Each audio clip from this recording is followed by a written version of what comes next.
ডিমের পকোড়া বানাবো, তাই 5টা ডিম সিদ্ধ করে কুচি কুচি করে কেটে নিয়েছি। 8টা পেঁয়াজ একদম কুচি কুচি করে কেটে নিয়েছি। কয়েকটা রসুন কুচিয়ে নিয়েছি। 10-12টা কাঁচা লঙ্কা কুচি কুচি করে নিয়েছি। কালো জিরে 1 টিস্পুন দিয়ে দিলাম। 1 টিস্পুন নুন দিয়ে দিলাম। এবার ভালো করে চটকে চটকে মিশিয়ে নিচ্ছি, তাহলে পেঁয়াজটা একদম নরম হয়ে যাবে। এইভাবে 10 মিনিট মতো ঢেকে রাখলাম। মিনিট পর ঢাকাটা তুলে নিয়ে এবার অল্প অল্প করে একটু বেসন মিশিয়ে নেব।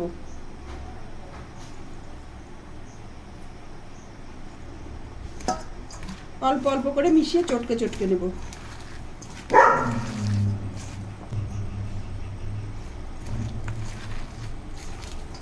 5 টিস্পুন চালের গুঁড়ো দিয়ে দিলাম।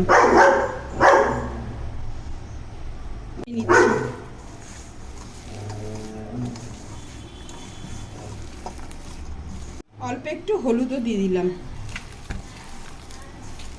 ধনেপাতা কুচিও দিয়ে দিলাম। একটু রেড চিলি পাউডারও দিয়ে দিলাম। এবার কুচিয়ে রাখা ডিমটাও দিয়ে দিচ্ছি।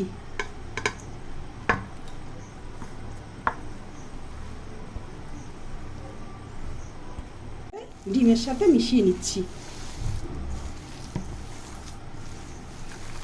মাখা কমপ্লিট হলে একটুও জল দিইনি, মাখাটা এরকম টাইট টাইট হবে। এবার 2 হাতে একটু তেল মেখে নিয়েছি। এইবার আস্তে আস্তে একটা একটা করে ছোট ছোট গোল গোল বলের মতো বানাবো।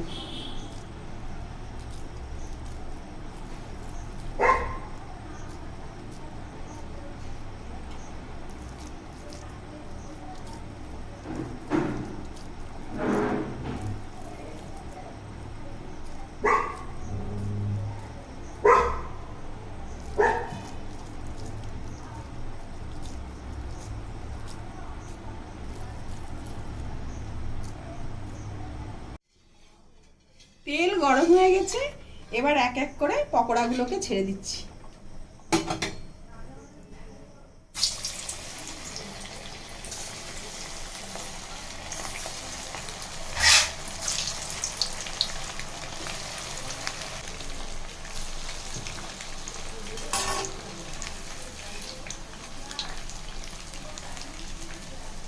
লাল লাল করে ভাজা হয়ে গেছে, এবার তুলে নিচ্ছি।